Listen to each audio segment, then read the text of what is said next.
Hi guys!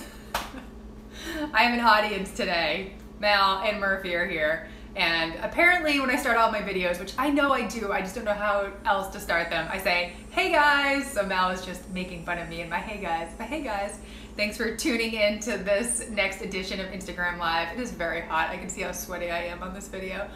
Very hot in our kitchen this week. But anyways, got an awesome group of questions. You guys have been just nailing it with questions. So many good ones. Like I said, I have some from last week. I just have a running list, always have my list going. So I'm gonna run through these. So I have 5 questions. The first one is an update on my flare and UC. I've got a few variations of that. So thank you guys for asking. Really appreciate that you're here with me on this journey, and it's not always easy. So it's nice to know that I have people rooting for me and hoping that I'm doing well. So I'll give you an update on that. Question number 2, my thoughts on intermittent fasting. I get that quite a bit, so I will answer that. I think I've actually answered it in another video, but I'm happy to talk about it again. My clients ask me all the time about that, so happy to chat about that. Number 3 is Quinn going to kindergarten. Yes, he is. I'm gonna talk about that. Number 4, how long did it take for you to consume alcohol while dealing with chronic digestive issues? Thought that was a really interesting one, considering I'm a big fan of wine. So I'll chat about that. And number 5, training for a race while keeping up strength training regimen. And this is kind of a common question I feel like I've got over the years, so I'll chat about that. So number 1, UC update. So yes, I've been in a flare since end of May. I had a routine colonoscopy just to make sure things were fine, and then ever since then I have not been fine. So whatever happened during that colonoscopy definitely messed things up as far as the balance and gut bacteria and all that stuff. And just for you guys that are out there that have IBD or you might need a colonoscopy, just know you don't need to have it. If things are going great, you don't need to have that. I didn't realize that was something you could refuse, and there are other tests that you can do that can test for inflammation and issues and things like that. So next time I'm doing well and I need a colonoscopy, might turn it down. But of course, talk to your doctor. I'm not your doctor, but just wanted to put that out there because I did not realize that, and I kind of wish I turned it down because it's been a few months now and I'm still dealing with this flare. But anyways, I'm doing better-ish. So I started working with a functional nutritionist friend. She did a couple tests on me, gave me some new supplements. I've been really trying to work on this mind-body stuff. I've been reading books, tried Qigong, I've been trying to meditate, and I had a really good stretch. I had maybe 5 or 6 days where I was like, all right, I'm healed, I'm back to normal, everything's great. And then the last couple days, not so great, and I'm a dummy, and this is what happens. When I'm feeling good, I get a little adventurous and I try new foods, and I tried tofu this week, and tofu just did not agree with me. I should have known that. I did tofu back in the day, and it was never never great, but for some reason this week I bought tofu at the grocery store, made a tofu scramble, it was delicious, and ever since then, I don't know. So getting them back on track, keeping my diet super simple, just doing a lot of steamed veggies and boring stuff, but it is what it is. I'm trying not to freak out. Before, when I would have a flare, it was the sky was falling, Chicken Little, my life's over. And now I'm just you know what, this is just a blip in the health journey, and I'm gonna get better, and it's all gonna be fine. And yeah, just trying to be positive and trying to relax about it all, because the more stressed out you get about the health issues, the worse they become. I 100% think stress affects my health. So just trying to be zen about it as much as possible. Okay, so and thank you guys for asking, I really do appreciate it. Number 2, intermittent fasting. So my thoughts on it. I think intermittent fasting is great. It's great if it works for you, and really intermittent fasting is just a fancy way of saying that you're limiting your eating time window. Limiting the time window that you're eating. Sorry, that just came out kind of funny. And really, a lot of us kind of do it naturally. I mean, if you think about it, you go to bed at, or you stop eating, or you have dinner at 6 o'clock, and you wake up the next morning, and you might not eat till 7 or 8. That's essentially intermittent fasting. You just gave your system, a 12, 14-hour break from eating, and that's good. It helps as far as blood sugar regulation, things like that. And really, as far as weight loss goes, you're just shortening the amount of time that you can eat. And for a lot of people, they're skipping breakfast. So if you eat at 6 or 7 at night, you're not eating till 10 or 11 the next day, you can essentially skip breakfast and you're cutting calories. So I think if it works for you, great. I mean, I have some people who I work with who love it, they swear by it, and then I have other people that they're like, no, it's not for me in that traditional sense where they're doing like the 16-8 fast or something like that, and that's 16 hours where you're not eating, 8-hour window where you are eating, and that's just what I was saying between stopping eating, like having dinner around 6 or 7 and not eating till 10 or 11 the next day. That's 16 hours of not eating.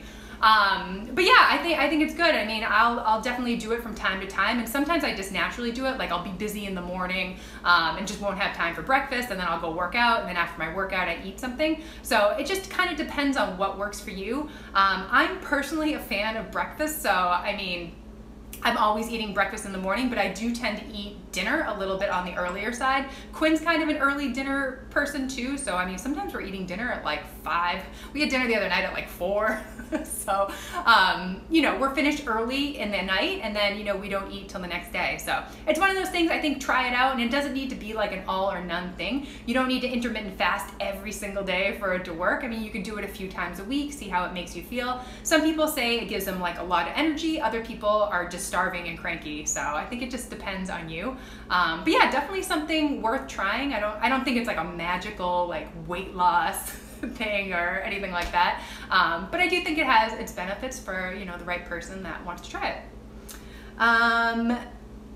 Is Quinn going to kindergarten? And yes, Quinn is going to kindergarten. My little baby starting very soon. He's going to ride the school bus. He has his teacher assignment. He is very, very excited. He keeps talking about his new school. He's like all about it. So we're excited. We're excited. So he'll be going like 8 to 3, I want to say, are the hours. And then on Tuesdays, he only goes like 8 to 1, which I think is like so weird. But that's the way they do it here. So he has like a half day on Tuesday. So we'll be hanging out in the afternoon. Number 4, how long did it take for you to consume alcohol while dealing with chronic digestive issues? So this is a great question. Nobody's really ever asked me this. And you know what? When I was sick, I did not drink alcohol, like ever, not at all. And I even remember my mother-in-law, we were at this barbecue, and she knew I was like so stressed out with like this disease and everything. And I remember she was like, just have a small glass of wine, it will relax you. And I just wouldn't drink it. I was so just like, no, I'm not having alcohol. And it's just funny because during that time I was so sick, and you know what, that glass of wine probably would have been good for me because I was so stressed out about like every little thing that I put in my body. So my thinking actually kind of changed. I had this amazing GI doctor. He left MGH. I didn't cry, but I got very close to crying when I found out he left. He actually went to work for Takeda, the company that makes Entyvio. He's doing research there, all this good stuff, so he went to a great place. But I remember coming into his office with Mal, actually, baby Quinn, and I was so stressed out. I was like, I'm going to the bathroom 20 times a day, there's so much blood, I don't know what to do. And he put his arm around me and he told me to go home and drink a bottle of wine and relax. And I was just like, wine, really? And like he could see like the stress was just making me crazy and probably making the disease 10 times worse. So once he said that, I did kind of lighten up, and I'm a regular wine drinker now. I don't want to say I'm a wino because I know drinking too much is probably not the best, but I think like a glass or 2 of wine just to like help you unwind and enjoy life and stop and like smell the roses, I think is fine. And I just don't think stressing out over every little thing that goes into your body is good. And sometimes if that's a glass of wine just to make you a little bit happier, it's fine. Of course, it's that tipping point where probably drinking too much wine or too frequently is not a good thing. And I'm not drinking wine all the time. I mean, pretty much like on the weekends or a special occasion, something like that. And I keep it in check. And especially during like a time like this, I'm not drinking a ton of wine. I'm trying to get better.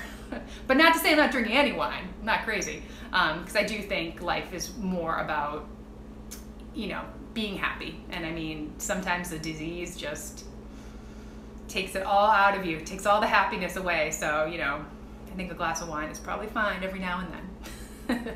According to Dr. Yasnik, told me to drink a bottle of wine. So number 5, training for a race while keeping up strength regimen. So yes, I have been there. I trained for the Boston Marathon while trying to do CrossFit, and you know what? You can't do both. Like really, you have to just prioritize like what is your goal. And if it's running a marathon, half marathon, something like that, that's your immediate goal. And you know what, your goal can change. Once you're done with that half marathon, you can go back to, you know, lifting and doing whatever you want to do. But I think at the time, you really need to focus on what your ultimate goal is. And like, sure, you should keep up your strength training, but keep the running as the priority. So if you have a long run, the next day you might just need to rest. Or if you have a long run, you might skip leg day and maybe do some upper body stuff. And I think it's okay to cherry pick what's going to work best with your training. But you just have to think about like what's most important, and then the strength training will be secondary. And I really do think like you can do both for sure. I mean, I think I was running 3 days a week, training for Boston. So I was doing a long run. I was doing kind of like a shorter, maybe like 5 mile thing, and then kind of like a mid run that was like anywhere from like 7 to 11.